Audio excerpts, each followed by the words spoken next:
வணக்கம். CPM Tamil media. எனக்கு ஒன்று மட்டும் புரியலைங்க. இந்த நாளைக்கு வரைக்கும் நம்ம கல்கட்டா கேஸு இந்த அளவுக்கு இழுத்தடைக்கிறதுக்கு என்ன காரணம்னு தான் எனக்கு புரியலை.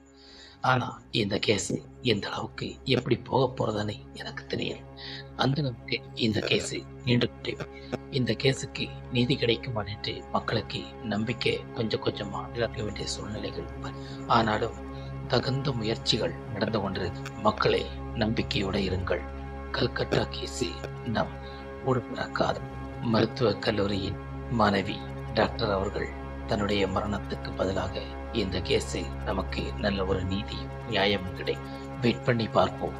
இப்போது நமக்கு சஞ்சய் ராயை உடனே நமக்கு தண்டனை கொடுத்தால் சஞ்சய் ராய்க்கு பின்னாடி எத்தனை பேர் இருப்பார்கள் என்று நமக்கு தெரியாமலே போய்விடும். இப்படித்தானா இதை ஒரு கூண்டோட நமக்கு அளிக்க வேண்டும். அப்படித்தான் இந்த கூண்டு கிளியை போல் இப்போது நமக்கு ஒவ்வொருத்தருடைய இது நமக்கு கிடைச்சிருக்கு.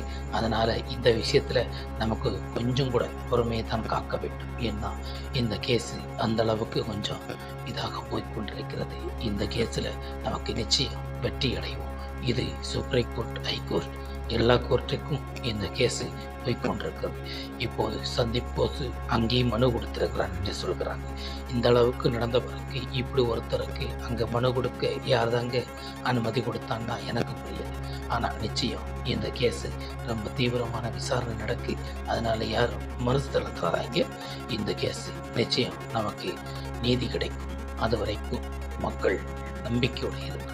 வணக்கம்.